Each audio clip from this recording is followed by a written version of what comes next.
Oi, Ana Paula, bom dia. Oi, bom dia, Tudo Vinícius. bem? Tudo bem, e você? Tudo jóia.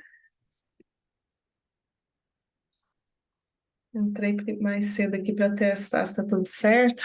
Não, tá certinho, é isso aí. 8h30 a gente começa. Então tá bom, obrigada. Imagina.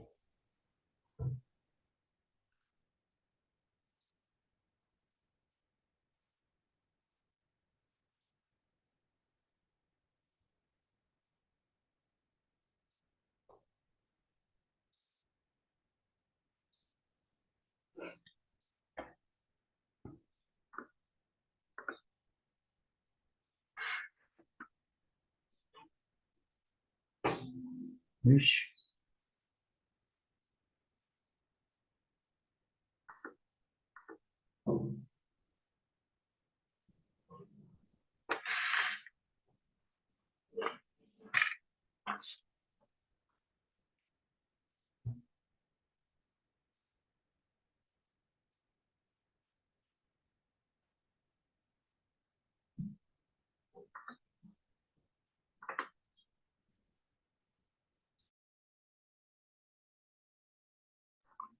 A Jaqueline está me escutando?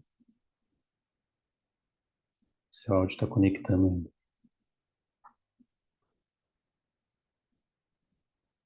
Aí aqui embaixo tem um Tô vendo. microfonezinho. Aí, A Paula já está também presente nisso. sim, isso aí. Tá. Bom Tudo dia. bem? Bom Tudo dia. jóia. Bom dia. Eu tenho que botar bom dia. Aí, Bem, né? A gente, agora estamos te eu tô, vendo. para mim é novo. Eu estava conversando aqui com o Vinícius, né, Vinícius? Isso. Essa plataforma para mim é completamente nova. Primeiro, estou estreando nela. Tudo bem, Ana Paula? Tudo bem, Vinícius? Tudo bem, e Estamos você? aguardando. Tudo bem, tudo tranquilo. Tudo jóia Você é também. de Minas, né? Qual é a Isso, cidade? de Uberlândia, Minas Gerais, da UFO. Então, ótimo. Eu conheço mais o pessoal de Lavras. Ah, tá, sim. Mas tá bom. Deixa eu ver uma coisa aqui que eu tenho aqui na minha página de CBA de. Ai, eu perdi a página de CBA. É horrível isso. Mas eu Uhum. vou retomar, que a gente tem que botar umas informações, né, Vinícius? A gente tem que liberar uma. No caso, né, eu e você, a gente tem que preencher depois uma lista Isso eu sei. de quem está presente e a gente tem que liberar também um link para o pessoal avaliar a sessão. Mas aí Ah, pode e tem que deixar esperar? que isso É. tem aí pode deixar que eu envie o link também, Ah, a tá. gente Eu já estiver voltei. encerrando. Tu envia, eu envio. É, porque eu estou aqui com uma recomendação para mandar esse link. Então, você faz isso. Sim, uhum, pode Tá, deixar. muito obrigada. É Imagina. ótimo. Uhum. Muito obrigada. Agora eu estou perdida aqui para voltar para as telas aqui. Pronto. Uhum. Então, aqui, aumentar aqui um pouquinho. Então, é tanta página aberta que a gente fica atrapalhada aqui. Verdade. É, então, pronto. Bom, então tá, tem o formulário e você vai disponibilizar. É porque a recomendação que eu li aqui é para colocar no início e no final, né? Isso? Isso, aham. Aham, tá. Isso mesmo. É que a gente sempre fica inseguro que se tá funcionando, né? Porque Uhum. a minha. Às vezes a minha internet cai, então eu fico meio assim. Mas tudo bem. Temos ainda 5 minutos, né? E daí, você vai fazer a introdução da dinâmica ou para você estar mais atualizado? Porque Pode ele é o ser. líder. A minha Eu função é passo para mais o de, pessoal como que a gente vai tá? se A minha organizar. função é moderar, ser moderadora, não é isso? Aliás, eu nem sei, eu tenho duas, né? Porque eu estou com dois papéis. Eu vou apresentar um trabalho e tenho que moderar. Outra dúvida que eu Uhum, tô, a gente já conversa, a gente estava conversando pelo WhatsApp. A dúvida que eu tô é o seguinte: a ordem é essa ordem que sim. colocaram? Sim, qual?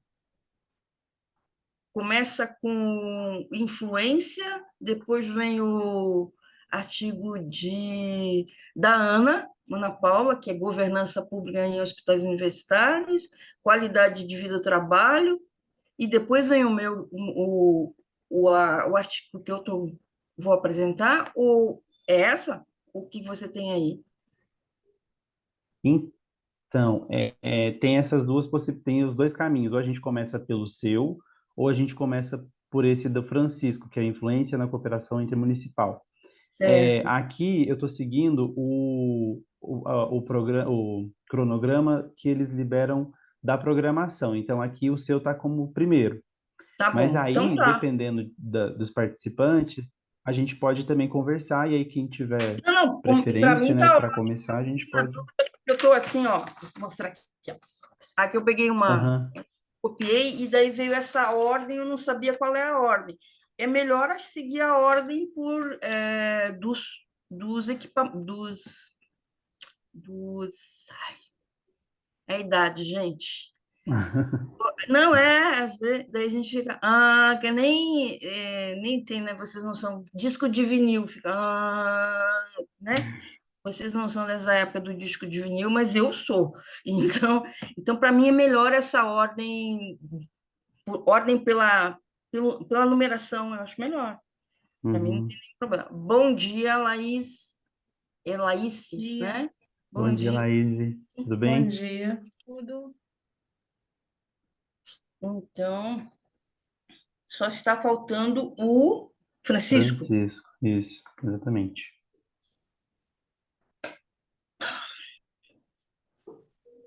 Mas ele não está atrasado, nós é que somos Sim, adiantados. nós estamos ainda Nós com é que tempo. somos adiantados.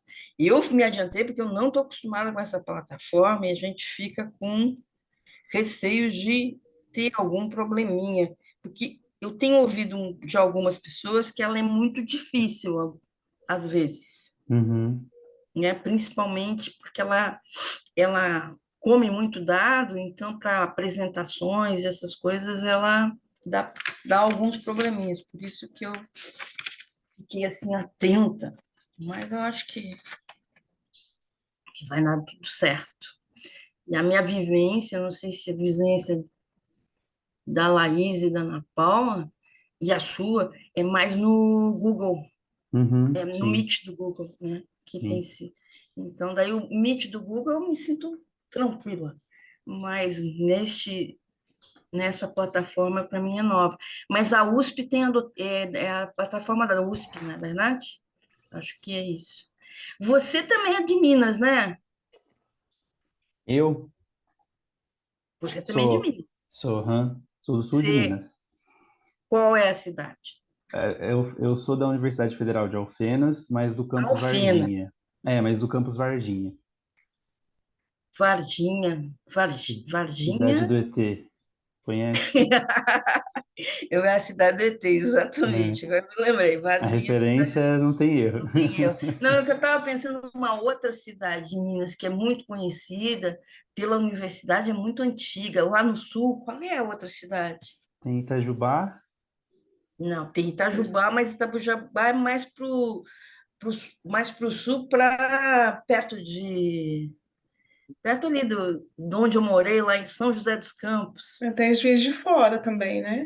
A Tem Juiz de Fora, cidade que é também Juiz de não. Juiz de Fora. Fora é Juiz de Não. Fora, que é Aham, mais carioca aham. do que mineira. É isso. Uhum. Oi, chegou André. André? Oi, André, tudo bem? Bom André é dia. nosso Ah, coordenador aqui. oi, tudo bem, Bom André? dia. Bom dia. Seu microfone está desligado. Obrigada. Aí, Bom agora dia. sim. Estava falando aqui que só de passar nas salas e ver o sorriso expresso no rosto de vocês já é motivo de alegria e satisfação. Viu? Muito bom. Cadê aquela pressão que tem os alunos que vão apresentar os trabalhos, vocês têm que fazer cara de mal aí. Mas eu desejo um ótimo dia para vocês, estou percorrendo as outras salas também, viu? Um abraço, Tá bom, sucesso. obrigada. Valeu. Valeu, obrigada, André, Até tá? mais. Prazer em vê-lo. Aí, gente, Francisco chegou. Bom dia, Francisco. Francisco chegou. Bom, 8h30 em ponto, acho que a gente pode começar, né? O Francisco já está aí. Mais uma vez, desejo bom dia para todas e todos. Meu nome é Vinícius, eu sou discente do programa de pós-graduação em Gestão Pública e Sociedade da Universidade Federal de Alfenas.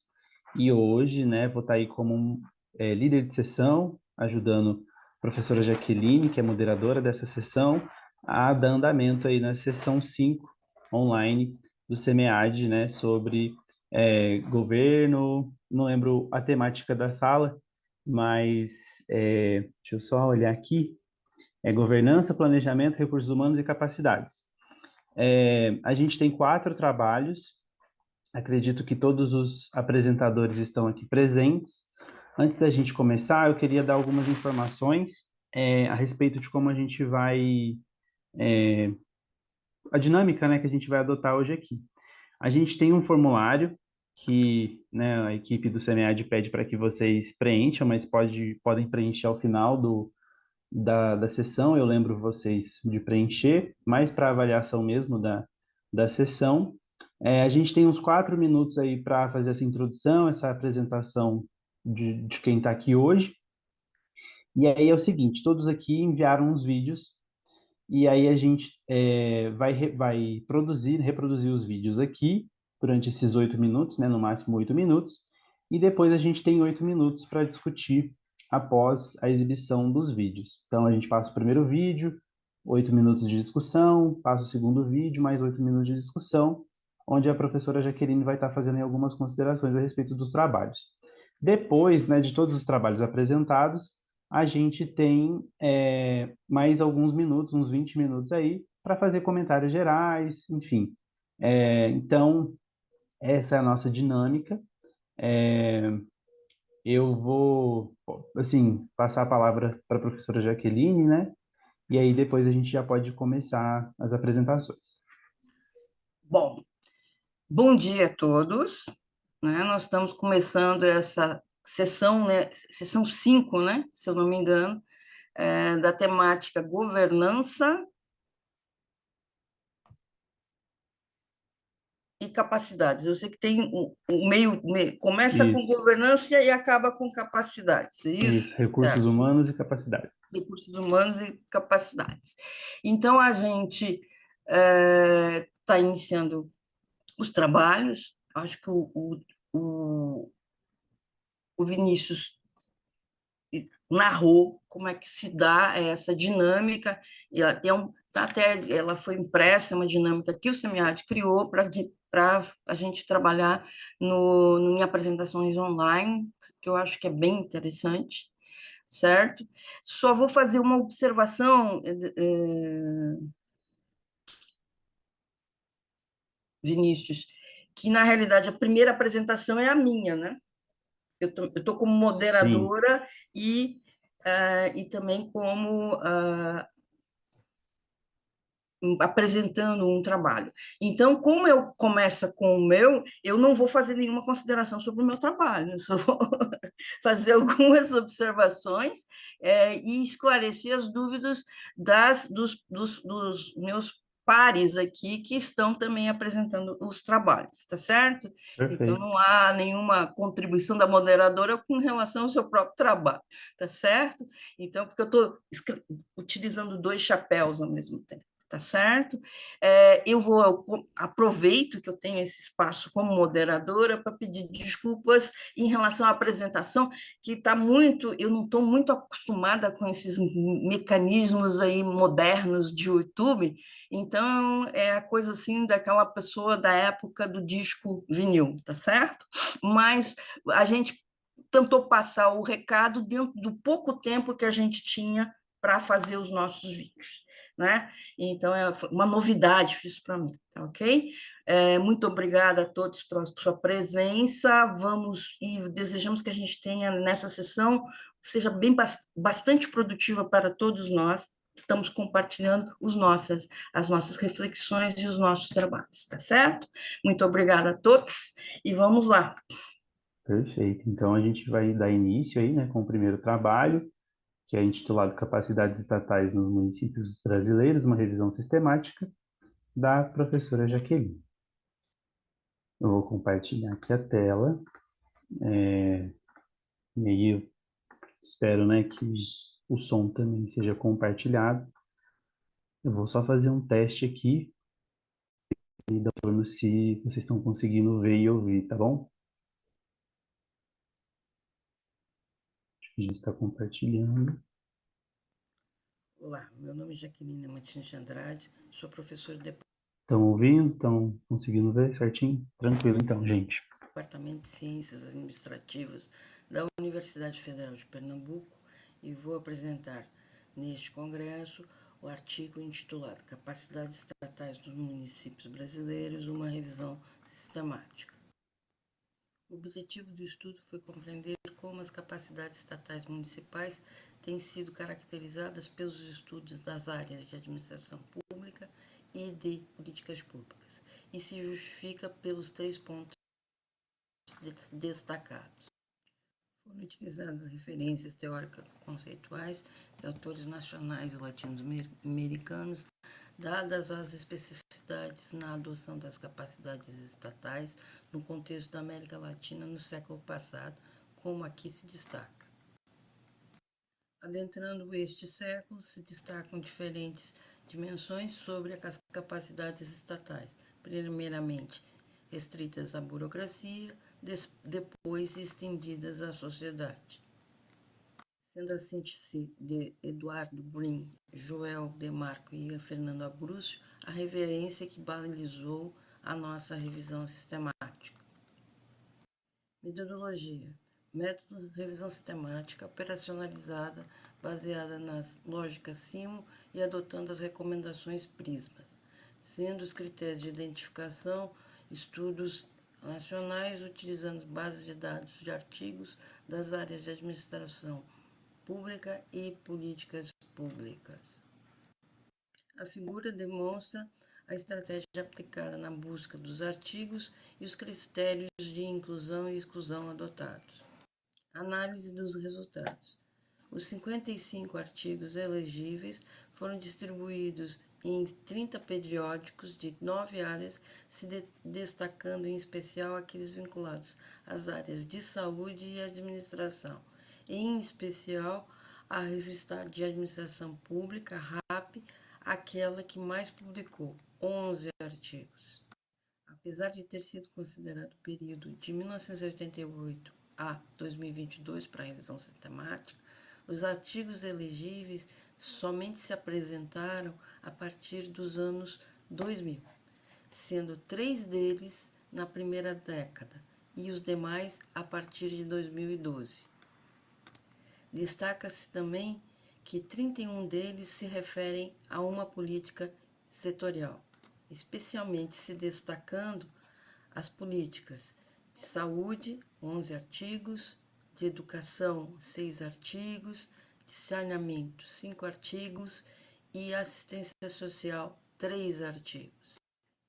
Também nos 55 artigos se constatou diferentes conotações atribuídas à capacidade estatal, 95 no total. Aqui destacamos as mais citadas: capacidade institucional, 18, capacidade de gestão, 15, capacidade de implementação, 15, capacidade fiscal financeira, 11, capacidade burocrática, 9. Isso revela que os múltiplos sentidos dados à capacidade estatal não se modificam apenas ao longo do tempo. Também que a nova institucionalidade atribuída aos municípios pela Constituição Federal de 88 favoreceu o fortalecimento da ideia de capacidade institucional a partir de referências às capacidades de gestão e de implementação, considerando as políticas públicas básicas, sendo também intercruzadas com outras capacidades, a exemplo das políticas de saúde, de educação, de saneamento e de assistência social. Considerando o entrecruzamento das capacidades estatais, foram também identificados os instrumentos de política a elas vinculados, classificados em duas dimensões. Capacidade técnico-administrativa, uma vez que é dada maior ênfase à dimensão técnica em apoio às capacidades de gestão e fiscal-financeira, se destacando os seguintes instrumentos: avaliação, descentralização, desempenho, gestão da informação, planejamento, regionalização, transparência e tributação. A capacidade político-relacional, uma vez que é dada maior ênfase a aspectos relacionais inerentes à política, apoiando uma governança colaborativa entre Estado e sociedade e entre níveis de governo, para ampliar a capacidade institucional e a capacidade de implementação e de gestão de políticas públicas, se destacando os seguintes instrumentos: accountability, conselhos, consórcios municipais, controle social, cooperação federativa, cooperação intermunicipal e participação. Concluindo, a nova institucionalidade trazida pela Constituição Federal de 88, com a autonomia dos municípios, conduziu a definições múltiplas sobre a capacidade estatal. Isso reflete aquilo indicado por Lima Silva e Loureiro, em 2020, de que há uma maior abrangência na sua conceituação. Assim, a ideia de institutional building, que correlaciona a capacidade burocrática à capacidade de implementação para atingir os objetivos do Estado, não se constitui mais numa abordagem dominante nos estudos. Porém, as duas dimensões definidas por Green et al., 2021, são insuficientes para compreender os novos contornos da multidimensionalidade das capacidades estatais. Obrigada pela atenção.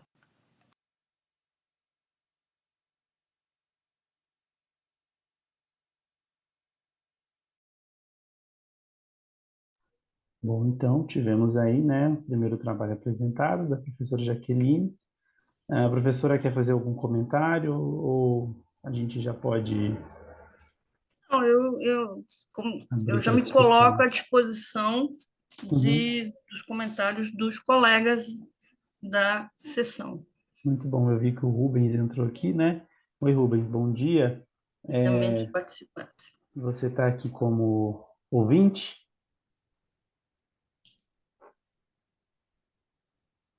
Rubens? Se depois você puder mandar aqui no chat, por favor. Professor, então, parabéns, né, pelo trabalho.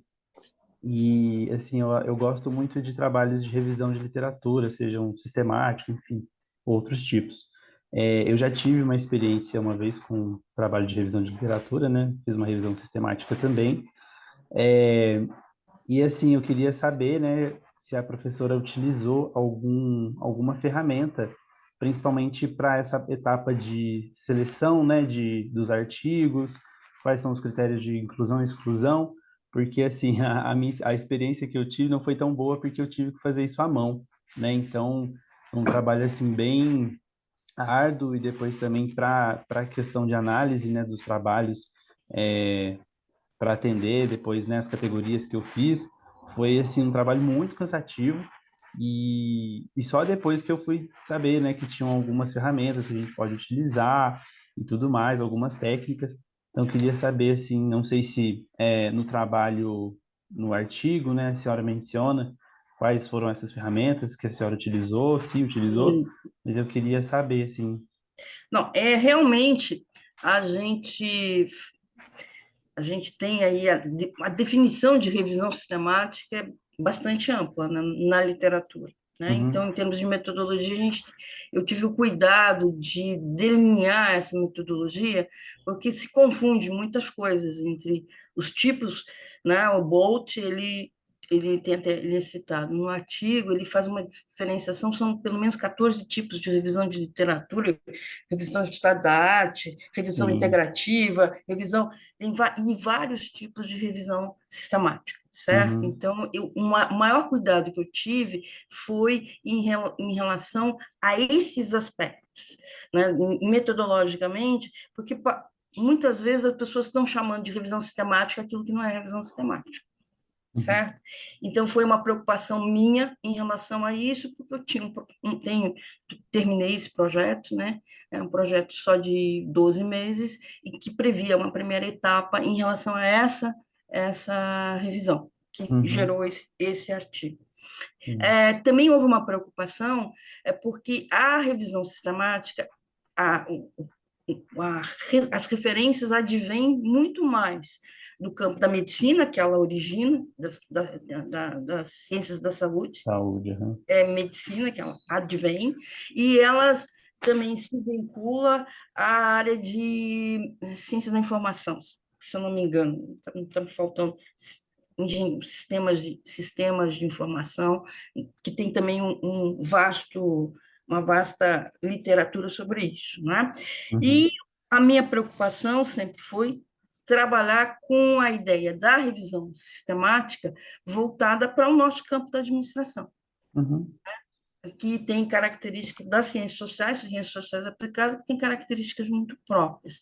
Então, e aí, por isso até, vamos dizer assim, eu fiz uma escolha na metodologia, deixa eu pegar aqui a minha não pelo pico, mas pela lógica acima. A lógica acima ela é especificamente definida por autores que são da área de administração, da área de management, né? Uhum. Então, em relação a isso.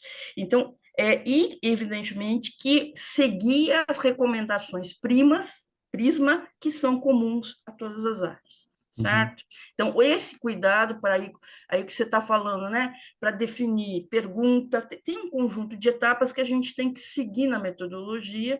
Eu fiz essa cuide meu tempo, essas, essas, essas seguir essas etapas para definir quais seriam os artigos elegíveis, certo? Quanto à tua pergunta sobre seriam, né, softwares, não é isso? Isso mesmo. A ideia de software. Não, eu sou uma mulher à moda antiga, né? Eu já disse, eu sou da época do vinil. Então, eu fiz manualmente, que nem você, que dá Uhum. efetivamente um grande trabalho. Muito. Mas eu tive também um grande. Mas eu tive um cuidado de, ao seguir as etapas para estabelecer a pergunta, os critérios, que está ali no quadrinho que eu apresento aqui, esse quadrinho também está apresentado lá no artigo, eu tive o cuidado de escolher, e está no artigo também, Uhum. bases específicas, Sim. que foi o Cielo e Uhum. o Céu. Por que eu Ah, fiz isso? Porque o que eu estava encontrar eram evidências, assim como na medicina, nós na administração pública nós estamos trabalhando com esses aspectos de evidências. Então, eu procurava encontrar evidências sobre capacidades municipais, certo? Não é capacidade estatal dá muita coisa, mas uhum. capacidades municipais, considerando o contexto brasileiro, que tem uma particularidade muito grande, dada a essa questão da autonomia dos municípios, os 5.570 municípios que nós temos no Brasil, que eu acredito que também o Francisco vai abordar no nosso último na nossa última apresentação. Então, eu fechei, né, dentro do contexto brasileiro e usei bases das ciências sociais aplicadas, elas comportam em si um conjunto de, de, de artigos que são especificamente dentro da área que foi delimitada, na administração pública e políticas públicas, certo? Então, deu um trabalhão, mas se reduziu, porque, veja bem, os softwares, às vezes, eles nos trazem facilidades que acabam não nos favorecendo a fazer certos raciocínios redutores em relação à nossa revisão sistemática, certo? Então, eu vejo aqui no programa de pós-graduação, o pessoal faz as revisões sistemáticas, daí tem os softwares e etc., e daí vai na web, né, Web Science, e aí vem e sempre vai sair muitos artigos da China, porque a China tem muita produção, né? Mas a China não tem uma realidade a realidade da administração pública brasileira. Então, não sei se eu respondi a tua pergunta. Então, eu justifico a minha escolha, também não usar softwares, porque os softwares realmente ajudam, mas essas bases também não nos permitem a gente fazer uma migração tão fácil que nem o Web Science ou a Scopus. Ok? Então, Certinho. então, era isso aí que eu tinha a dizer. Vamos, já passei dos meus 8 minutos? Tá quase. Tá Eu quase? acredito que a gente pode. Alguém tem mais algum comentário, assim, breve? A gente pode passar para a próxima apresentação. Francisco, bom Muito dia. breve, muito breve. Bom dia, Vinícius, Ana Paula, professora Jaqueline, Bom Rubens dia. e a Laís, que é colega lá do PKC, da UFC, né? Bem, parabéns, professora, pelo trabalho. Rapidinho, tá, Vinícius? O trabalho ficou muito bom.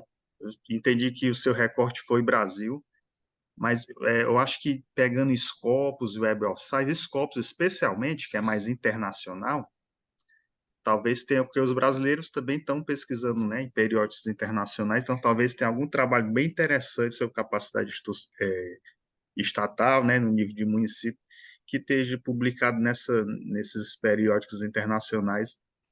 Talvez fosse interessante compor, seria interessante compor o seu trabalho. Mas o trabalho está ótimo, eu entendo e acho bem justificado a escolha Cielo, Spell, mas para um futuro, esse trabalho está completo, está fechado, mas um outro trabalho no tema, talvez só pudesse abrir e ver, né, em nível mesmo assim, bem amplo, focando no Brasil e ver nessas outras bases.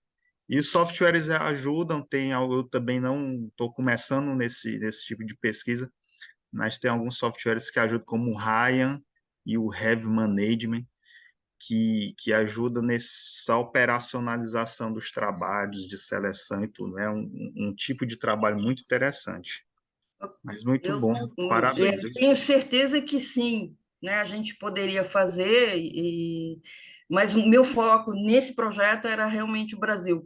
Mas eu acredito, e depois a gente vai conversar lá na sua apresentação, que aproxima-se também um pouco dessa ideia dos municípios, né, e as suas capacidades, né, mas acredito que sim, a gente pode aprender muito com esses outros, inclusive até utilizar esses escopos, porque vejam bem, até eu demarquei, né, na minha apresentação um foco na América Latina. A ideia das capacidades estatais tem uma especificidade na América Latina. Então, a gente teria que realmente considerar e ver um escopo maior para ter uma visão mais ampla sobre o que está sendo discutido. A gente só tem a aprender. Agradeço a tua contribuição e continuamos o nosso diálogo, né? Vamos para o Obrigada. próximo, então. Obrigado, gente. Vou compartilhar aqui. É o trabalho da Laís.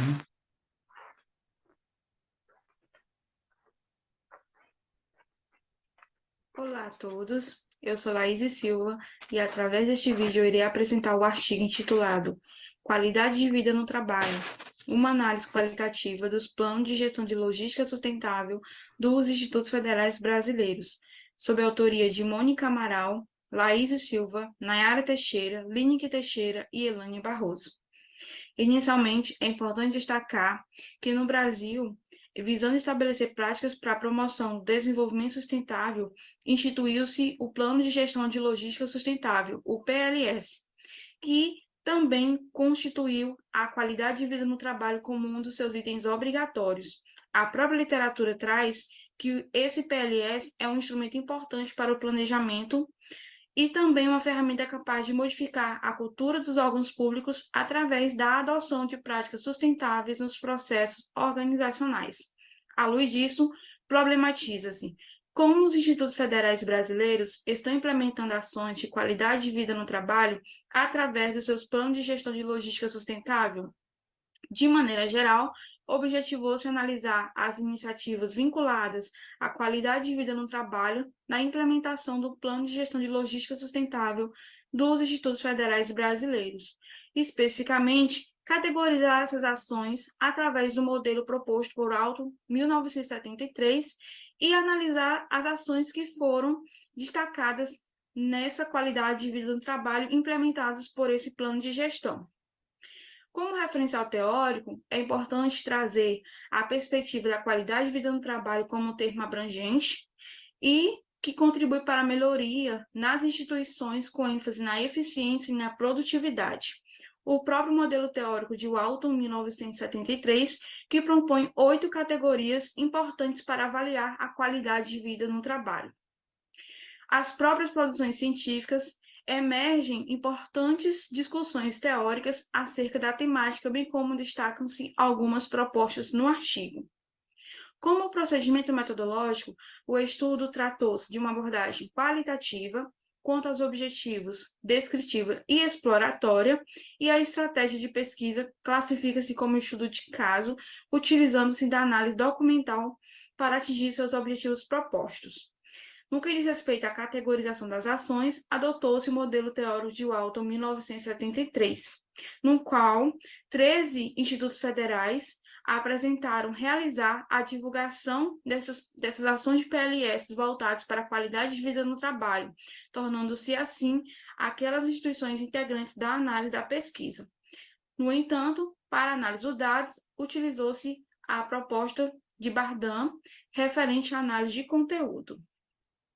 Os resultados e discussões trazem que, quanto à compensação justa e adequada, de acordo com os documentos analisados, foram encontradas ações relacionadas a essa dimensão, principalmente aquelas que são regidas pela 8.112, que favorece perspectivas relacionadas ao vencimento, à remuneração, às vantagens e às gratificações para aqueles que estão participando como servidores públicos da rede federal de ensino. Nas condições de trabalho seguro e saudável, ficou evidente a preocupação dos institutos federais relacionados a manter e melhorar as condições de trabalho dos servidores, através de ações voltadas para as condições físicas do trabalho, e que isso é perceptível nos planos de gestão de logística desses IFs. Na oportunidade de uso e desenvolvimento de capacidades, alguns institutos federais, como o IFSU de Minas, apresentaram o desenvolver ações em prática de gestão que aprimoram a prática administrativa. Na oportunidade de crescimento e segurança, identificou-se que o IF do Sertão Pernambuco, Pará e, entre outros, oferecem cursos de capacitação e qualificação para os servidores, além do que isso possibilita que haja um avanço com relação ao desenvolvimento e à capacitação desse pessoal.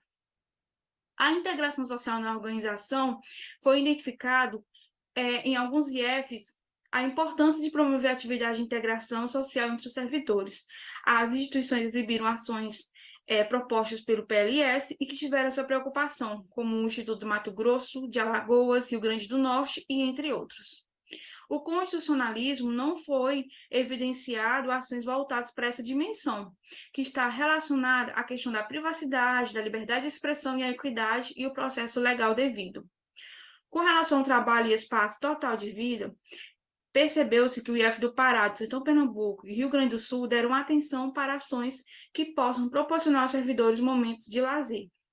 A relevância social do trabalho foi notificado através de alguns IFs, como o de Alagoas, do IF de Santa Catarina, que mostraram ações com relevância social, atuando na produção de informativos, referentes a temas socioambientais, entre outros. Diante disso, foi possível evidenciar que todos os institutos federais estudados possuem ações de qualidade de vida no trabalho, voltados para condições de trabalho seguras e saudáveis. Observou-se que cada dimensão mostrou adequadamente algumas visões que são efetuadas pelos institutos federais e que se voltam para a qualidade de vida no trabalho. Além disso, é importante destacar que alguns critérios da qualidade de vida do trabalho propostos pelo modelo teórico estudado não foram abordados, como a compensação justa e adequada e o constitucionalismo. No entanto, isso possibilita que pesquisas futuras possam ser realizadas para aprimorar essas perspectivas teóricas e, possivelmente, poder, empiricamente, realizar estudos de maior profundidade que demonstrem a importância da qualidade de vida no trabalho no setor público e também possam possibilitar estudos que fortaleçam outras perspectivas teóricas através da análise qualitativas, quantitativas, entre outros elementos metodológicos. Desta forma, segue as referências bibliográficas e o nosso agradecimento.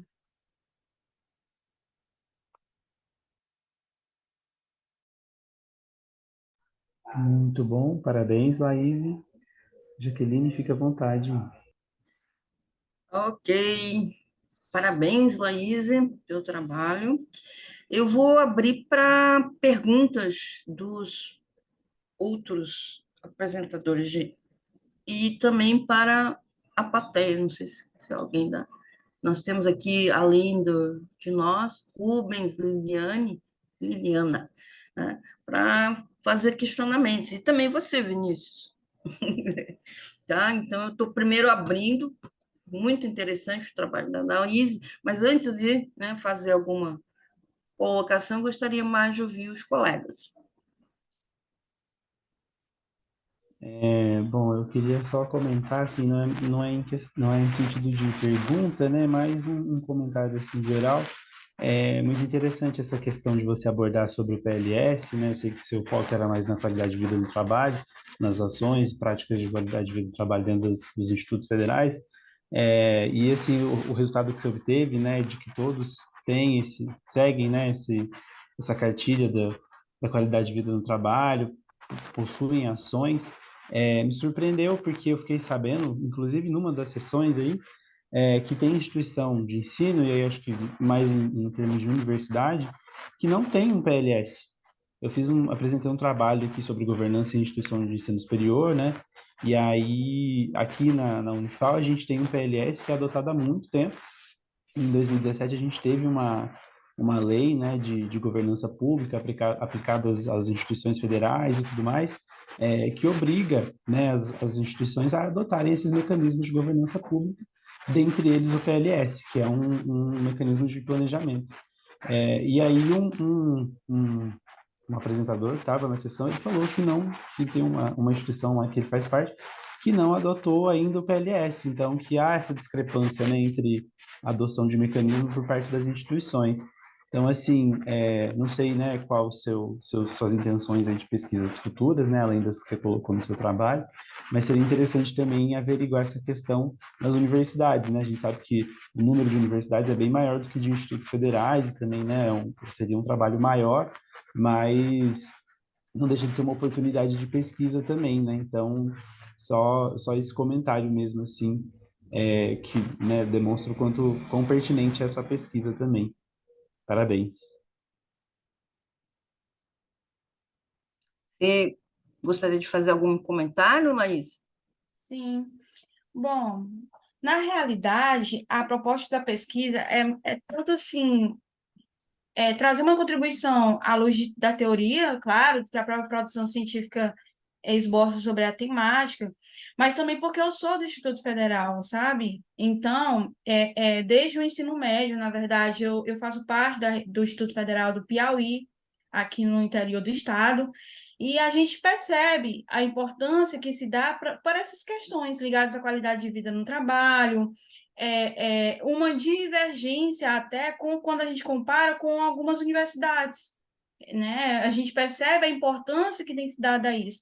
Então, por que não investigar se realmente há uma efetivação disso, se eles têm essa preocupação e trazer essa contribuição tanto pelo âmbito teórico, como também a gente ver se isso na prática é evidente, se isso é evidenciado de fato. Mas é muito interessante, e assim, uma proposta de estudo futuro seria a gente trabalhar, porque na verdade esse estudo ele não é literalmente meu, a gente trabalhou com outras pessoas e tudo, e investigar as universidades que têm uma quantidade bem maior no nosso país seria gratificante. E eu acredito que vai ser um desafio trabalhar esse lado da universidade e, quem sabe, aprofundar outras temáticas alinhadas a isso, né? Eu fiz um estudo voltado para a capacidade dinâmica e eu estudei unicamente em universidade. E eu percebi um grande desafio da publicação de informações com relação a isso. Não é à toa que a gente teve que mandar vários e-mails e também entrar com vários processos para conseguir essas informações.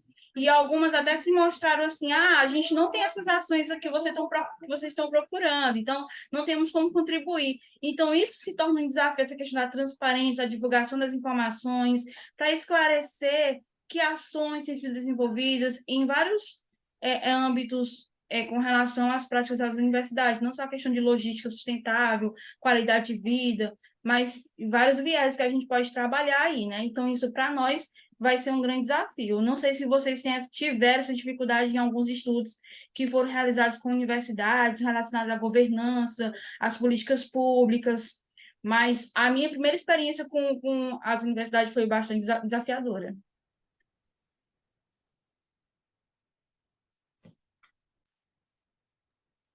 Só Mais para alguém? Por favor. Por favor. Não, então, vou falar da minha experiência prática, né? Porque eu sou servidora da Universidade Federal de Berlândia, né? Então, assim, quando a Laís traz essa busca que ela fez, eu fiquei pensando na minha cabeça que, gente, podia fazer uma entrevista, aplicar um questionário para os servidores, né? Porque, assim, como sugestão, porque ela fez uma análise documental. Então, assim, eu acho que muitas das vezes os funcionários, assim, os servidores, às vezes não tem nem muito, assim, pelo menos no caso da universidade, por ser muito grande, muitas pessoas não têm nem consciência, nem sabem dessas coisas, né? Às vezes está acontecendo isso lá a nível de gestão. Existem, no meu caso também, que eu analisei governança, a pessoa às vezes publica alguma coisa, mas mais para atender uma demanda, né? De cima, mas assim, às vezes é importante você chegar lá nesses servidores e ver o que que eles sentem em relação a isso, né? Porque, pelo menos na minha experiência prática, às vezes eu percebo isso, que tem muitas ações sendo tomadas, mas que parece que não consegue chegar de fato ali nos servidores, né? Então, talvez uma entrevista, ou não sei, aquela observação participativa, né? Não sei, alguma coisa mais para analisar essa subjetividade das relações dos servidores, né? Eu acho que seria bem complementar ao trabalho dela, assim, para a gente ver se o que tem ali nos sites, né, que está tudo disponibilizado, se realmente na prática isso chega nas pessoas. Eu fiquei assim enquanto ela apresentava, eu fiquei com esse questionamento. Mas, assim, parabéns, o trabalho ficou ótimo também, a forma que você pesquisou, as conclusões. Eu acho que é mais, assim, né, para futuras pesquisas mesmo. Alguém está com a mão levantada? É você. É que eu não, é uma semiótica diferente. Então, tá bom. Você gostaria de comentar alguma coisa, Laís? Mais? Não, com certeza. Tanto que foi um dos questionamentos que eu fiz para os demais colegas. Vamos fazer um estudo inicial, documental, para analisar isso. Mas quem sabe a gente pode fazer um comparativo, né? Trazendo uma pesquisa semi-estruturada, fazendo uma observação participante, porque às vezes só entrevistar talvez não tenha tanto êxito, mas se eu observar se realmente o que a pessoa está me dizendo é de fato o que acontece, né? Se torna mais efetivo o estudo e até mais aprofundado. Mas é muito importante você saber ouvir a visão dos servidores, né? A gente vê que tem muito servidor que tem, assim, certas informações que podem trazer uma contribuição para o estudo, e a gente vê, tá, na minha análise documental diz isso, mas será que quando eu vou lá para o campo de pesquisa e consigo avaliar através de uma entrevista, uma observação, existe realmente equitividade nisso ou não? Então, é uma proposta de estudo futuro que vai contribuir para esse avanço, com certeza.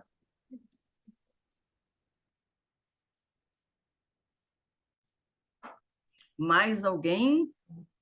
Jaqueline, acho que você pode, se tiver algum comentário, pode fazer para a gente passar depois para o Tá próximo. bom. Então, tá. Eu, mais uma vez, parabéns, Laís. Eu acho que dá muito pano para manga. Você está, a sua pesquisa como exploratória, descritiva, realmente foi, trouxe muitas informações. E eu acho que daí é uma coisa que você tem que pensar para estudos futuros, né?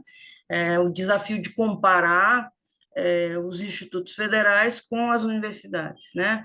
Até porque na minha universidade, nós temos esse programa há 20 anos, desde 2003 a gente tem um programa de QVT.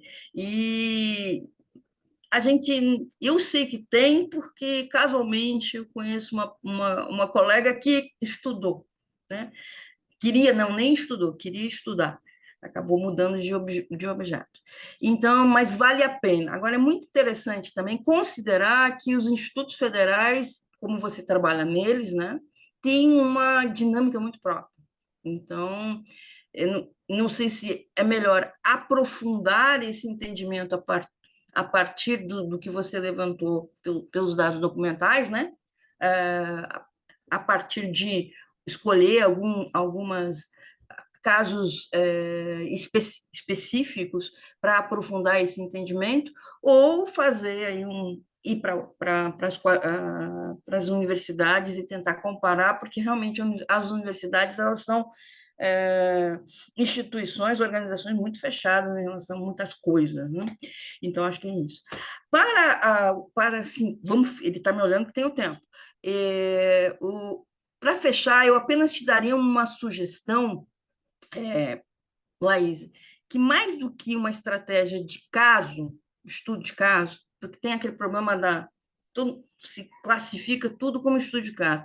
Isso pode ser classificado como um estudo de base qualitativa, certo? Eu faria essa observação para você. O estudo de caso, tanto do IN como está faltando o nome do outro autor, que tem duas vertentes de referência, ele exige mais do que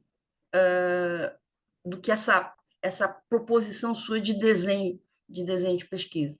Mas a sua pesquisa é completamente definida como um estudo de base qualitativa, muito bem feito, diga-se de passagem, né? Que chegou a tantas conclusões como você chegou. Então, eu só faria essa sugestão para você.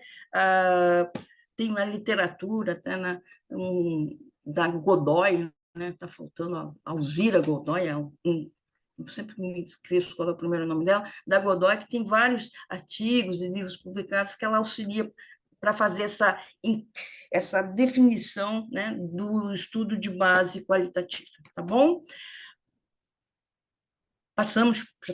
Fechamos o tempo. Tá tranquilo, tá tranquilo. Então, passamos para Agora é o estudo da Ana Paula, não é isso? Isso. Vou transmitir aqui.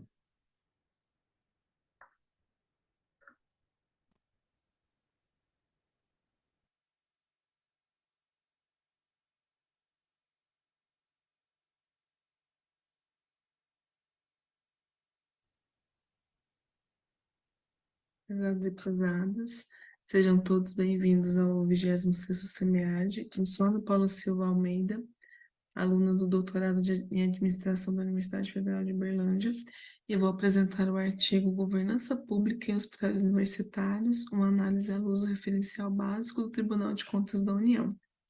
Esse artigo ele foi feito em parceria com meu colega de doutorado, Ricardo de Oliveira Máximo, e da nossa professora Karen Cristina de Souza Ribeiro. O objetivo geral desse artigo é analisar o nível de adesão dos hospitais universitários federais geridos pela EBSER as boas práticas de governança pública recomendadas pelo Tribunal de Contas da União. O referencial básico de governança pública, ele foi elaborado pelo TCU e serve como um documento norteador de boas práticas de governança pública a partir da sintetização de mecanismos de liderança, estratégia e controle. O nosso objeto de análise são os hospitais universitários federais, né, a gestão desses hospitais e como esses hospitais demonstram essas boas práticas em seus websites. Esses hospitais universitários federais, eles têm grande importância em várias áreas da sociedade. Na área de ensino, eles são responsáveis pela formação, né, pela formação de diversos profissionais da área da saúde e áreas afins. Existem muitas pesquisas científicas relevantes, né, que são executadas dentro desses hospitais, e tem a questão da assistência à saúde, que são hospitais que prestam serviços de média e alta complexidade, 100% SUS, e são atores muito importantes ali na sua região de assistência, de atenção à saúde, onde oferecem esse serviço aos municípios dessa região. Esses hospitais universitários federais, muitos deles, né, são geridos pela Empresa Brasileira de Serviços Hospitalares, que é a EBSER, que é uma empresa responsável, então, pela gestão.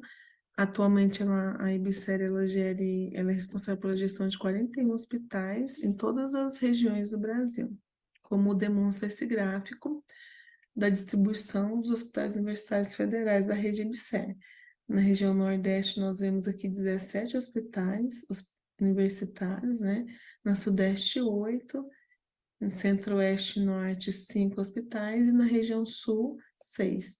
Totalizando aí 40 hospitais universitários federais. No nosso artigo, nós conseguimos analisar 37 websites desses hospitais.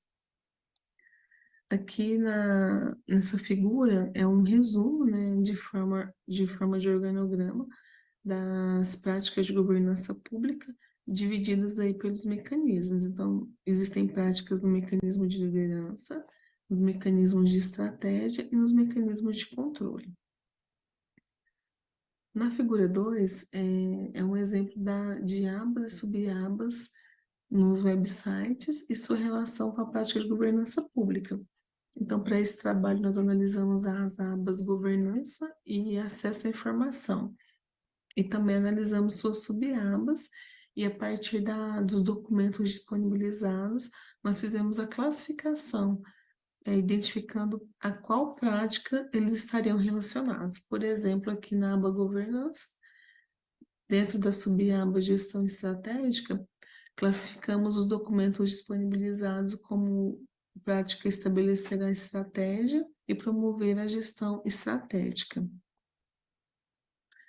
Para mensurar a adesão das práticas de governança pública, atribuiu-se os seguintes critérios: pontuação 0, caso não fosse encontrado nenhum documento nos websites relacionado às práticas de governança pública; pontuação meio, caso fosse localizado um documento, né, de forma assim mais básica; e pontuação 1, caso fossem encontrados documentos mais detalhados sobre cada prática, um ou mais documentos.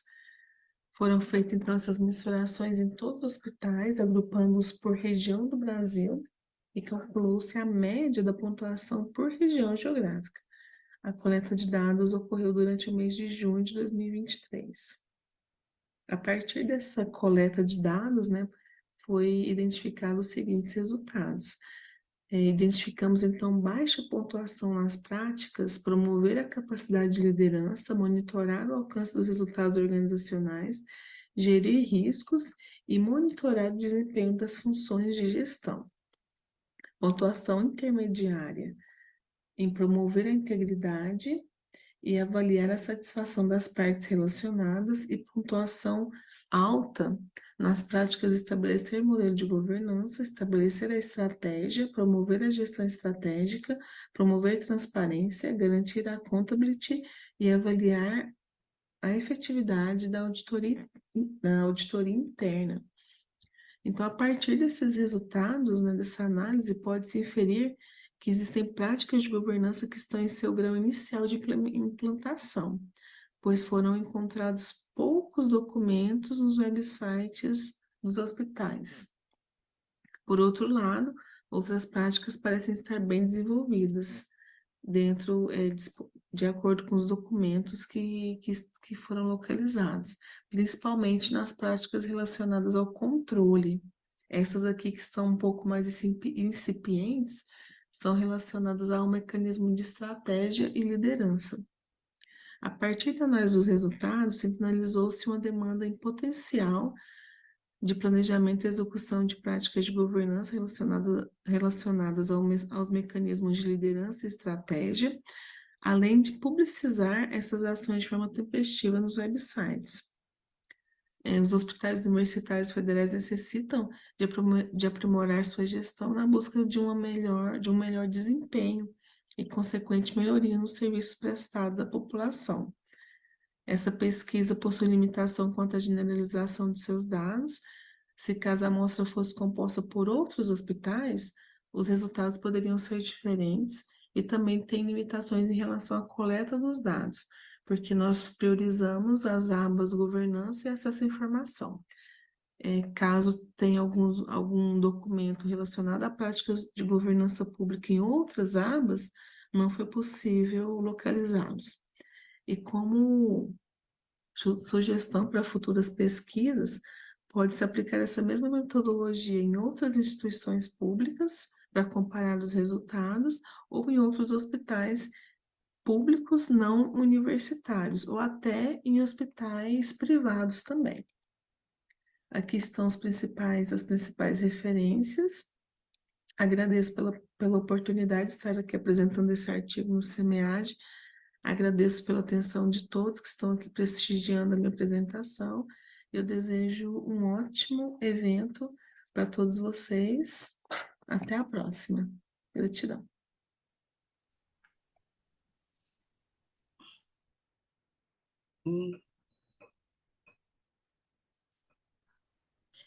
Muito bem. Vamos lá. Alguém quer fazer algum comentário? Alguma pergunta? Bom, assim, não é uma pergunta, mas é um comentário mesmo, geral. Eu achei muito interessante a temática que a Ana Paula traz, sabe? Eu tenho um certo conhecimento na questão de saúde mesmo, desses locais que ela pesquisou, dos hospitais universitários, e a gente percebe uma importância que esses hospitais têm trazido para as comunidades. Na nossa região, por exemplo, aqui no Piauí, o hospital universitário mais presente a gente tem aqui, é em Teresina. E lá a gente percebe que há uma adesão de toda a região, inclusive de muitos estados, de outros estados bem distantes, de pessoas que vêm para ser atendidas nesses hospitais, né? E também há uma contribuição para a própria formação das pessoas que estão lá atuando, porque a gente sabe que quem trabalha nesses hospitais são residentes, são alunos que estão se formando, que estão construindo uma carreira. Então, por que não investigar como é que se dá isso de maneira teórica e trazer uma contribuição e mostrar, existe isso daqui, e é plausível de estudar, de você fazer investigações empíricas, teóricas, para contribuir aí, para melhorar um pouco essa visão que muitas vezes a gente tem, por exemplo, do SUS, uma visão negativa, mas que, por outro lado, a gente percebe que tem ajudado bastante. Então, a governança pública nos hospitais universitários, trazendo até mesmo o Tribunal de Contas como uma referência básica, traz contribuições nesse âmbito de você verificar como é que tem se desenvolvida essa parte da governança pública nesses locais, considerando que, na prática, eles têm contribuído muito nas comunidades, principalmente para aquelas pessoas carentes que não têm condições de até mesmo arcar com tantas demandas de saúde. A gente sabe que tem um custo alto. Então, os hospitais universitários, além do atendimento ser muito bom e a qualidade da prestação de serviço também ser eficiente, apesar das limitações que se tem devido a você até mesmo um hospital público, né? A gente sabe que tem essas limitações de recursos e tudo mais. No entanto, é bem interessante a investigação que a Ana Paula traz sobre a governança pública dentro desses hospitais, sim, com certeza. Ok, muito obrigada, Laís. Realmente, a Ana Paula está de parabéns com o estudo dela, né? E você gostaria de fazer alguma observação com relação à fala da Laís, Ana? Sim, agradecer a Laís pelo comentário, né? Realmente, assim, eu tenho, como a Laís, né, fez a pesquisa lá no Instituto, eu também fiz a pesquisa nos hospitais universitários, porque eu trabalho no HCUFO, que é o Hospital Universitário da UFO, né, da universidade. E é bem isso que ela falou mesmo, né? Eles são campos de prática de ensino e de assistência à saúde, e é importante que nós, enquanto pesquisadores, né, olhemos para esse campo. É um campo com muitas possibilidades, né? E que precisa muito dessa questão da gestão, da governança, né? Para poder organizar tudo aquilo. Então, assim, é importante que nós, enquanto pesquisadores dessa área, possamos entrar nesses espaços, né? Eu acho que é um campo, assim, que dá para fazer muita coisa, muita pesquisa e coisas práticas, né? Para poder contribuir, de fato, com a gestão e, em consequência, com a prestação de serviço. Mas é isso. Mais alguém gostaria de fazer alguma observação? Bom, eu acho que é interessante isso que vocês demarcaram aí, né? Da importância do estudo em relação à contribuição, né? Prática dessas instituições para o sistema de saúde, a rede SUS. Eu acho que. Então, aí eu perguntaria para você, né? Então, porque quando você fechou a sua apresentação, já dei os parabéns, né? Porque tinha esquecido no começo. Então, né, a sua apresentação, você terminou a apresentação, você disse, não, esse modelo pode ser utilizado também para estudar hospitais privados, certo? Mas aí eu perguntaria para você, mas se a gente for olhar para a gestão do SUS, a gente seria, como você coloca no início lá do seu artigo, a gente pode igualar a governança pública à governança corporativa? É uma pergunta para fazer uma reflexão com você. Não é igualar, não, né? Mas a governança pública, ela nasceu da governança corporativa, né? Foi a partir, né? A governança corporativa veio com toda aquela questão das empresas públicas, das empresas privadas, né? Para poder garantir o retorno, né? Dos investimentos, né? Devido aos escândalos, de gestão de grandes corporações, então a governança corporativa, ela veio desse contexto. E a partir disso, né, como o setor público ele absorve muitas teorias, né, da governança corporativa. A base, então, vamos dizer assim, que a governança pública ela tem suas raízes na governança corporativa, mas tem as suas adequações, né? Mas assim, talvez quando eu fiz essa sugestão foi para comparar mesmo, né? Não, como que é no hospital público? Porque assim, se a gente for pensar, o objetivo é muito parecido da governança, né? A governança pública, a governança corporativa, o objetivo delas assim é de transparência, né? Colocando então o usuário como, vamos dizer que o usuário fosse um investidor, né? Então ele tem que saber como que está sendo investido esse dinheiro. Então a transparência vem disso. Será que o valor que está sendo investido é para melhorar a educação, saúde, assistência? Então, assim, eu acho que comparar de forma igual, não, mas a gente pode fazer comparações considerando as diferenças básicas, né? Porque uma é pública, outra é privada, mas a governança em si, ela traz informações, traz questões de transparência, de como está sendo esse dinheiro, está sendo investido. Mas, assim, quando eu falo de colocar o referencial básico de governança, é mais para ver esse comparativo, considerando que um é público e outro é privado. E até porque o privado também ele tem o referencial deles lá, né? Que é o CN, eu esqueci, me perdi agora, mas tem o Conselho, né, Nacional de Governança Corporativa, que também Tem, tem uma cartilha deles lá tem, básica, né? Mas é exatamente. mais para fazer esse pensamento, de pensar nos objetivos que são um pouco parecidos, né? Pois é, mas aí eu também, mas aí eu Uhum. acho que a gente podia, não sei se você está Aham. trabalhando isso no seu trabalho de doutorado, mas a gente poderia pensar um pouco como a Laís está colocando. Efetivamente, quando a gente fala em como a ideia da governança, vem aí da referência da teoria da agência. Né? Então, aí na teoria da agência, a gente tem essa referência da governança.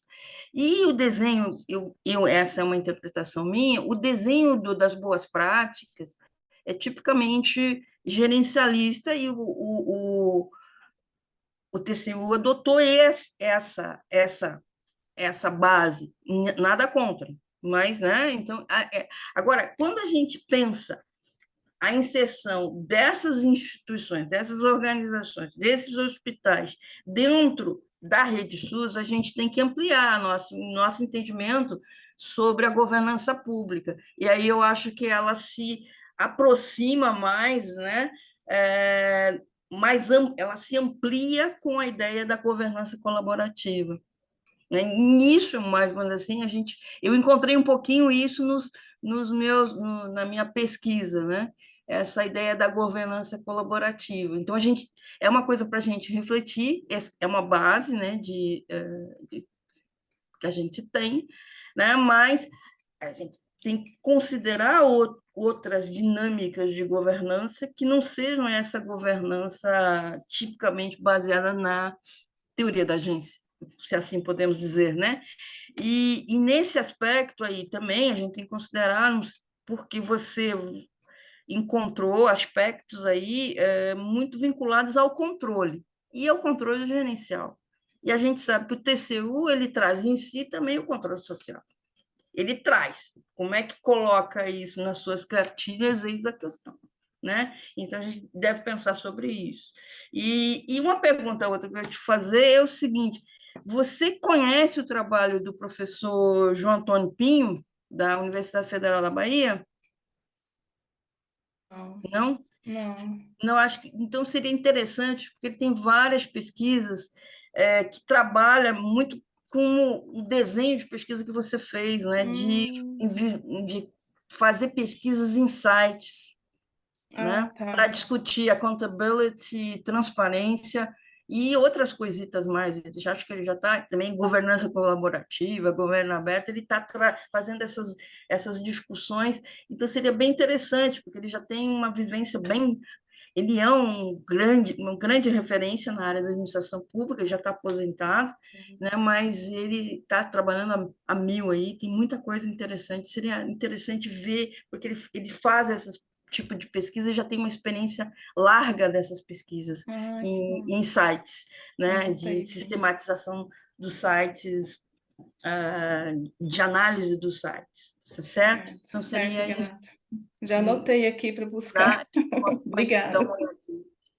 Estou no tempo, Vinícius? Certinho, Estamos no vamos, tempo? Estamos, vamos para o próximo. maravilha. Temos mais. Agora é o próximo a apresentar. Quer introduzir? Por Bom, favor, Vinícius. então, próximo artigo aqui, né, intitulado Influência da Francisco. Cooperação Intermunicipal da Prestação de Serviços de Água e Esgoto, que é do Francisco. Por favor, Francisco. Francisco, está nos Oi. ouvindo? Oi. Sim, sim. O Vinícius vai Vou, rodar o vídeo, né? vou rodar aqui.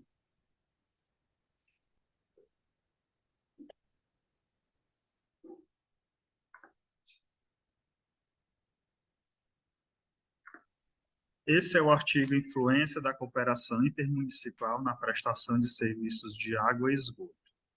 Sou o Wellington Ribeiro, doutorando do PPAC-UFC. Bem, nas últimas décadas, a estrutura governamental, a forma de gestão das questões públicas tem enfrentado grandes desafios como uma maior expectativa quanto aos serviços prestados, né, por parte da população. Muitos desses problemas estão relacionados à escala do município, onde municípios pequenos têm a maior dificuldade de ofertar os serviços públicos. E a cooperação aparece como um mecanismo interessante na busca por uma melhor oferta desses serviços públicos. Uma das formas de cooperação mais frequente é a cooperação intermunicipal, mas a influência da cooperação intermunicipal sobre o desempenho financeiro ainda carece de mais evidência empírica, especialmente em regiões em desenvolvimento e no setor de água e esgoto. Então, buscamos compreender quais são as influências da participação no consórcio público no desempenho da prestação de serviços de água e esgoto em municípios brasileiros. Buscamos evidenciar se ocorre um triplo ganho com a cooperação, um melhor desempenho financeiro, uma maior cobertura no atendimento e uma maior qualidade na prestação dos serviços. Como revisão de literatura, a gente compreende que a cooperação entre os entes públicos começa a ganhar maior evidência a partir do fato das promessas da nova gestão pública não serem cumpridas completamente, né, como redução de preços, ampliação de oferta e qualidade dos serviços. Além do mais, a dicotomia entre fazer ou comprar dá espaço a outras formas de arranjo organizacional, como a cooperação intermunicipal. Então, a cooperação intermunicipal, em alguma medida, apesar de controvérsias, oferece uma chance de melhorar o desempenho, mas o desempenho financeiro não é o único que importa. A ampliação do atendimento e a melhoria na prestação de serviços também é relevante para os municípios, para a sociedade. Muitos estudos se concentram em países desenvolvidos e no setor de resíduos sólidos, sendo escassos estudos em regiões menos desenvolvidas, nos países em desenvolvimento, e em setores de água e esgoto.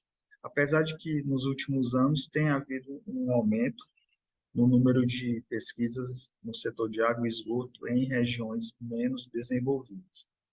Metodologicamente, usamos dados de 2019, com base no MUNIC e SNIS, usamos variáveis dependentes, né, como desempenho financeiro, cobertura de água, cobertura de esgoto e perdas. Esses são os modelos funcionais empíricos que foram especificados. Desempenho financeiro em função da cobertura de água e esgoto, de perdas, a cobertura de água e esgoto em função do desempenho financeiro, em função das perdas. Então, há uma relação, a busca de evidência mútua, né, de influência mútua entre essas variáveis, além da variável independente propriamente dita, que é a cooperação, e algumas covariáveis, como PIB e população. Usamos uma regressão logística binária para encontrar resultados dessa modelagem. Nos resultados, encontramos um modelo válido, modelos válidos, são 4 modelos, 4 funcionais, os modelos são válidos, não encontramos problemas de multicolinearidade, os testes estatísticos foram adequados. As variáveis preditivas também demonstraram, né, coeficientes são significativamente não nulos, né, apresentando um poder preditivo, né, que faz com que seja validada a especificação usada na modelagem de regressão logística. Em termos de coeficientes estimados, nós temos que a cooperação intermunicipal é significativa apenas na funcional de cobertura de esgoto, nessa terceira coluna, e ainda de forma com coeficiente negativo. Então, cooperar reduziria a chance de ter um melhor desempenho em cobertura de esgoto. Em todas as funcionais, né, as variáveis relacionadas a desempenho financeiro, cobertura de água, cobertura de esgoto e perdas são relativamente significantes e positivas, aumentam a chance de um melhor desempenho. Fazendo um recorte para municípios de até 20 mil habitantes, né, buscando evidenciar se municípios pequenos a cooperação é mais significativa, mais influencia mais o desempenho, não encontramos essas evidências. Nesse caso, do recorte de municípios até 20 mil habitantes, a cooperação não aparece como significativa em momento algum. As outras variáveis têm um comportamento relativamente, né, semelhante. A única diferença é que ocorre a variável de perdas na distribuição, ela aparece sem significância nas funcionais. As variáveis de controle, PIB e população, né, nos dois casos, sem recorte, com recorte de municípios pequenos, né, até 20 mil habitantes, elas são sempre significativas, né, em geral. A participação da cooperação não demonstrou, né, nenhuma influência sobre o desempenho financeiro, a cobertura no atendimento diário e a qualidade na prestação de serviços, mesmo considerando um recorte de municípios de até 20 mil habitantes. Isso contraria alguns achados da literatura de outros estudos. Então, somente no caso da cobertura de esgoto é que o envolvimento em cooperação intermunicipal refletiu de forma significativa, ainda assim com um efeito negativo. Outro achado, né, da pesquisa que contraria as expectativas da literatura foi a melhoria na qualidade da prestação de serviço. A cooperação não influencia nessa melhoria, né, contrariando também outros estudos. Então, apesar de não ter sido possível alguma evidenciar que a cooperação desempenha uma influência positiva, mas foi bastante significativa as influências do desempenho financeiro nos níveis de cobertura de água e de esgoto. E esse desempenho cruzado, né, entre essas variáveis é interessante, porque um melhor nível de cobertura de água e esgoto influencia positivamente num desempenho financeiro melhor e vice-versa. Então, a influência mútua entre essas variáveis é um achado interessante da pesquisa. De forma a concluir o artigo, a gente pode pontuar que não foram encontradas essas evidências, mas as evidências das covariáveis, né, como era esperada, foram significativas, desenvolvimento econômico e a escala municipal. A contribuição do estudo empírico, né, sobre cooperação municipal, especialmente no setor de água, é uma das coisas importantes da pesquisa, apesar, tendo em vista a escassez de estudos nesse campo. Como limitação, a gente aponta a falta de uma desagregação maior, né, considerando municípios menores ainda, de 5 mil, 10 mil habitantes, e, além do mais, outros modelos de regressão, como dados em painel, poderiam evidenciar maior significância. Então, a gente gostaria de agradecer ao PPAC-UFC, à FUNCAP. Essas são as referências. Muito obrigado.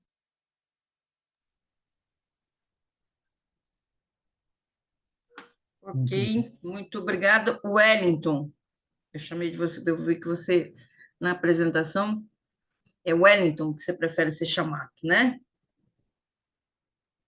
Tem o prenome, né? Francisco, José, Maria, Mas sempre é dança, Wellington. né? Então tá, você me desculpe que eu chamei você de É o Wellington. Francisco, Não, mas tranquilo, o tudo Wellington. bem. Bom, muito obrigada, parabéns pela sua pesquisa, seu trabalho e apresentação. Vamos abrir aí para os participantes fazerem as perguntas em relação a essa apresentação.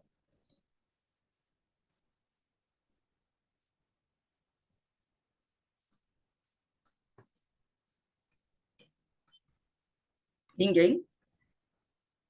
Estão me Eu ouvindo? vou tecer um comentário bem particular assim, no trabalho do Wellington, porque Por eu achei favor. bastante interessante o resultado que ele encontrou. Geralmente, quando nós realizamos estudos assim, de nível quantitativo, né, é bem comum a gente verificar que algumas hipóteses elas acabam sendo rejeitadas por algumas razões. Aí poderia até pensar assim, Wellington, eu não sei se você chegou a refletir sobre isso, mas você apontou que não teve um efeito, uma influência, né, da cooperação aí no desempenho financeiro, não é isso? Aí o que que acontece? Será se não existem outras variáveis que estão ali, variáveis latentes até, que de certa forma não influenciaram nessa relação, no fato de você não ter conseguido verificar essa relação positiva? O que possibilita você construir uma pesquisa futura ou aprofundar o estudo, buscando outras prerrogativas para o seu estudo. Aí você até comenta, né, que houve um comparativo com outros estudos já realizados sobre o tema. Eu não sou da área, não pesquiso sobre isso, na verdade, mas é importante a gente perceber que o estudo do Wellington, ele traz uma perspectiva assim, diferenciada, né? A gente percebe que tem uma comparação com outros estudos, que ele consegue perceber divergências. Aí, esses pontos de divergência, Wellington, podem abrir caminhos para você ir em direção a realizar outras pesquisas para identificar por que que houve essas divergências. Será que é por conta do objeto investigado? É por conta do local? Que variáveis eu posso estar pontuando como forma de eu verificar por que que não houve essa influência? Né? Será que a minha análise estatística pode ser melhorada utilizando outras técnicas para eu verificar novamente, a partir de outras análises estatísticas, essa influência? E isso vai te garantir um outro estudo até e contribui grandemente para aí a sua compreensão. Não sei se é a proposta da sua tese, trabalhar nessa temática, mas vai trazer um grande valor para o seu trabalho, sim, viu? Mas de antemão, parabéns aí. Eu não lembro de você, mas eu acho que você deve ser da turminha do Marcos, né? Do doutorado. Mas parabéns, Wellington. Bem, Wellington, por favor, você quer bem, falar, sim, comentar? obrigado, Laís. Não, a gente é do Hinos, Laís, do Zé Carlos. Enfim, Zé o, Carlos Lázaro, isso, Zé É Carlos porque eu não colega Lázaro. de lembro de você, mestrado, verdade. meu É porque colega de tem, mestrado. tem um bocado de gente lá no grupo, e aí a gente não é de nenhuma turma, a gente não estudou junto. Mas, enfim, sim, a estatística, né, ela não é um Deus, né, enfim, Deus, nada do tipo, né, ela só é uma metodologia e mostra alguns resultados dentro da sua limitação. Então, não é que esse estudo não mostrou influência que não existe, enfim, tem uma limitação da estatística, inclusive nos dados. É uma sugestão, né, dada até no final, é ampliar com dados em painel. Então, é possível que com dados em painel e até recortando para municípios pequenos, a gente consiga encontrar alguma influência positiva.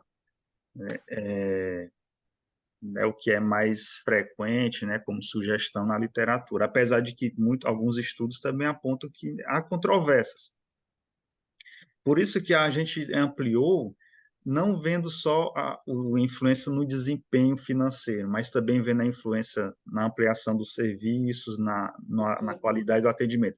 Porque só reduzir custos talvez não seja o objetivo, né? O ente municipal coopera não é para reduzir custo, é até para aumentar, mas ele pode cooperar para ampliar, né, o atendimento, para melhorar a qualidade. Mas mesmo assim, nessas variáveis, a gente não encontrou nenhuma significância.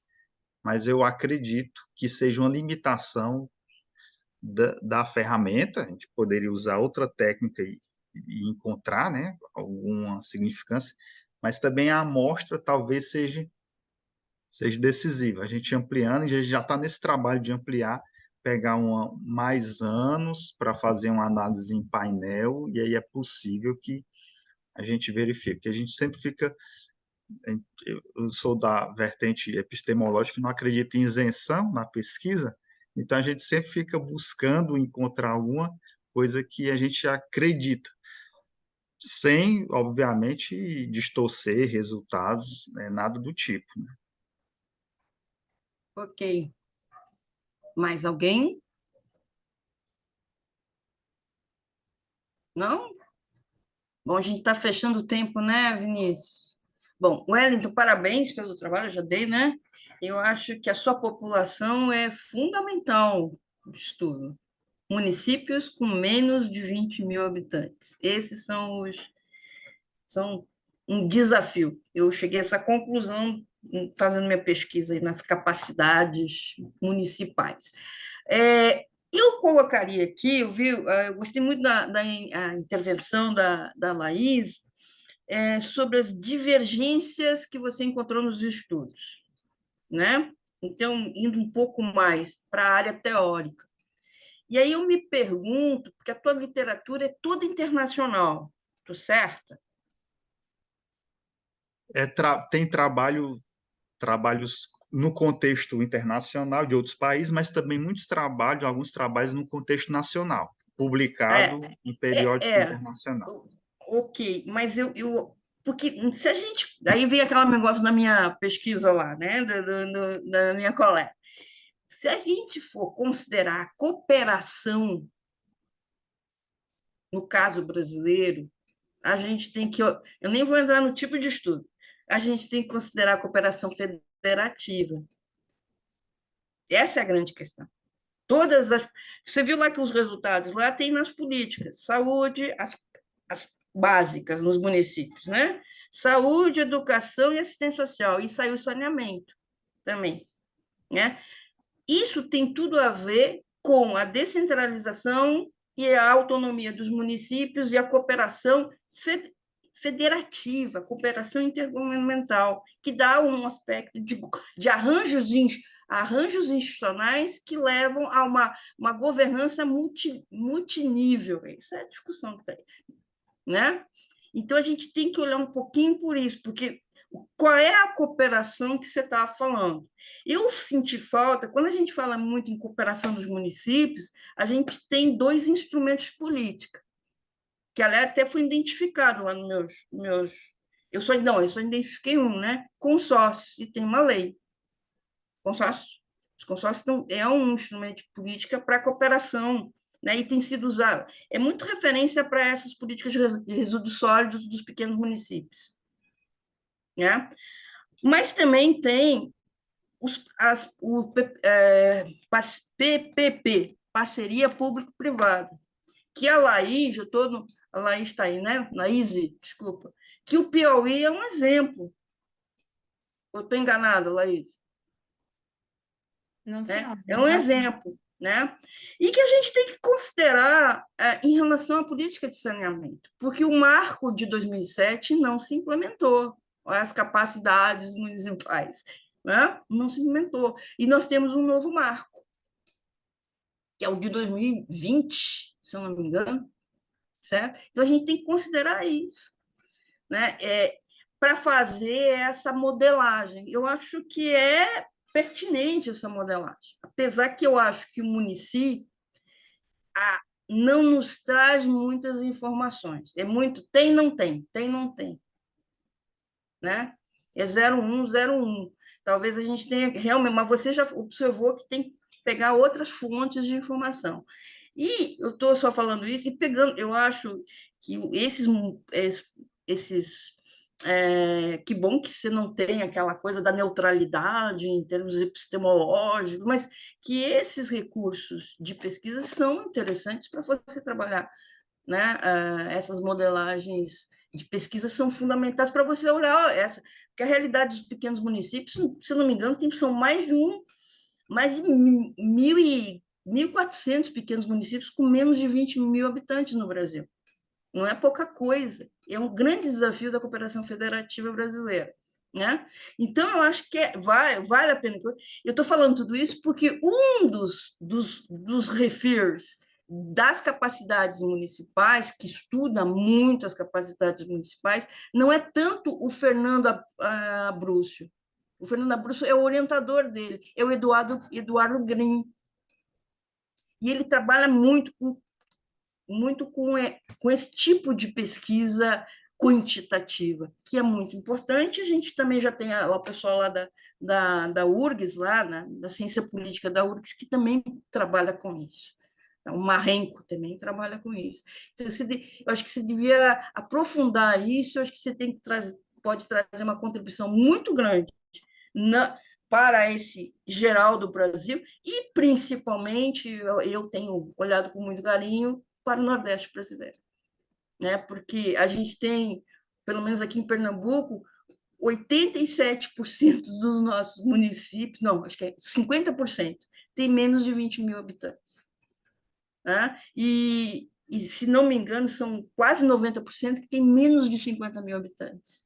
É um grande desafio fazer essa gestão cooperativa e dar conta de ter desempenho e melhoria da qualidade, né, na oferta de serviço. Ainda mais acesso, no caso da saneamento, que a gente tem estatísticas caríssimos, né? Acho que mais de 60% da população brasileira não tem acesso ao esgoto tratado, nem acesso à água. Bom, nem vou falar no semiárido, daí eu vou passar do tempo, né? Então, eu não vou falar sobre acesso à água, né, também. Né? Então, eu acho que você tem um grande trabalho aí, todos vocês têm um grande trabalho aí para frente. Não sei o seu, Vinícius, mas agradeço muito pelas suas contribuições, que eu também acho que você vai ter um grande trabalho. Você é de mestrado, né? Aluno de mestrado? Então, tem grandes trabalhos aí. O pessoal de Minas é muito profícuo nesse, né? Muito afinado nessas coisas. Não, eu gosto muito dos trabalhos de vocês. E agradeço, vou encerrar minha participação como moderadora, agradeço a todos vocês e a plateia aí, o pessoal que participou, né? Além dos que apresentaram, para que nos permitiram a gente trocar ideias sobre a questão da gestão pública brasileira, que eu acho que é fundamental. Né? Eu, pelo menos aqui, não tenho tanta oportunidade de fazer esse tipo de diálogo, que eu acho que a gente fica muito animado em relação a isso, né? De ver que a gente tem muitos estudos que estão querendo, como a Laís coloca, né, Laís, né? E também como a Ana Paula e o Wellington colocam, né, vincular a questão teórica, mas também discutindo as questões práticas. Eu acho que esse é o nosso foco, né, e as contribuições que a gente pode trazer aí com as nossas pesquisas. Então, eu encerro. Tem ainda 3 minutinhos, ou eu estou certa, Vinícius, para a gente? Não sei se fecha, assim. Não, não, podem, né? Então, a podem ficar à gente tem ainda vontade. 3 minutinhos ainda, né, para a gente ouvir mais um pouquinho de vocês, alguma coisa, você, Vinícius. Tem link da avaliação? A Liliana está perguntando. Tem aqui no chat, eu coloquei. Tem que botar de novo, porque a recomendação é botar no começo e no fim. Então, mas eu mandei aqui no Tá final aqui, ó, também. Liliane, tá logo aqui no começo. Deixa eu Prezados copiar aqui de novo. participantes, solicitamos, né? Uhum. Tá aqui o link, logo aqui, Liliana. Liliana, me perdoa. Tá Mandei certo? de novo, Liliana. Mandou de novo? Então, mas ok, tá? Tá no chat. Você consegue acessar o chat? Ah, você está falando pelo chat, né? Ela consegue porque ela tá falando. Estranho. Põe de novo que ela entrou depois, por isso que ela não consegue visualizar aquele primeiro. Tá, eu vou colocar aqui para ficar Por favor. Aí. Por isso que eles recomendam, ponha no início e no fim. Pronto, Tá bom? acho que agora foi, né, gente? Agora foi. Bom, se alguém quiser fazer mais algum comentário, fique à vontade. Eu queria só agradecer a presença da professora Jaqueline aí, né, que contribuiu muito com os trabalhos, com suas considerações, e também, né, parabenizar a professora Jaqueline, Laís, Ana Paula e Wellington pelos trabalhos apresentados. Foi muito bom passar essa manhã aqui, né, aprendendo mais com vocês e compartilhando também algumas coisinhas a respeito de governança pública, que é um tema que eu particularmente gosto muito, e vejo aqui que outras pessoas também, né, têm bastante apreço a essa temática, que está aí, assim, acho que é uma temática atualmente muito falada, né, mas que acho que, inclusive, por conta de ser um desafio, né, de adoção e para o setor público, principalmente, né, então, muito bom, assim, discutir isso com vocês. Se não ninguém tiver nenhuma consideração, acho que encerramos por aqui hoje. Muito obrigado, gente. Só lembra que para os colegas que também os participantes têm que preencher a avaliação que está disponibilizada, né? Não é isso? Tá Não bom. não tá funcionando o seu. Você está. Ah, tá. Eu falei que o link está aqui no chat. Todo mundo pode avaliar. Mas né, também está no SEMEAD aqui, não tem? Isso, tem na plataforma Para os também. participantes tem também um arquivo para. Tem um link, tem o linkzinho para também acessar, né? Uhum, Para isso mesmo. os que apresentaram, né? Trabalhos também tenha disponível aí, ok? Uhum, Mais certinho, alguma gente. coisa, gente? Só agradecer a todo mundo aí pela oportunidade, né, por estar no SEMEAD, agradecer os colegas que apresentaram, os que estão participando, a professora Jaqueline, Vinícius, gratidão aí por tudo, foi muito bom. Foi, mais alguém? Eu Eu retomo as palavras de Ana Paula, eu acho que foi uma sessão muito gratificante. O Wellington, me desculpe por não lembrar de você, mas porque esse grupo do Hinos é tão grande. O Hinos é um grupo do PPAC que o professor Lázaro, que é orientando, que é o nosso orientador, né, Wellington? Eu sou aluna de mestrado da UFC e o Wellington é quase doutor, tá? Só para deixar claro. E aí nós temos esse grupo, e então eu não lembrava do Wellington. Mas agradeço muito, professora Jaqueline, Vinícius, Ana Paula, pelas considerações. E eu acho que a ideia é essa, é avançar e trazer aí discussões em novidades, né? Para nós que estamos ingressando na pesquisa, conhecer outras temáticas, outros colegas aí dessa grande área da administração, tá? Agradeço demais. Pena que não podemos estar presencialmente, mas remotamente, ainda assim, é de grande contribuição para o nosso crescimento acadêmico, com certeza, e profissional. Também só rapidamente agradecer a qualidade, o nível, né, de qualidade dos trabalhos para apresentados e os comentários, feedback também muito bom. Valeu muito. Obrigado a todos aí, a todas. É isso aí, gente. Bom dia, gente. Até Bom mais. dia e boas outras sessões que a gente vai apresentar É, em outras sessões. Obrigada mais uma vez pela força, né? Essa parceria aí, Vinícius, para a gente fazer essa nossa sessão, tá bom? Muito obrigada, imagina. obrigada a todos. Tchau, pessoal. Bom dia para todos aí. Bom dia Bom para dia, todos. Tchau, gente. até mais. Tchau. Tchau.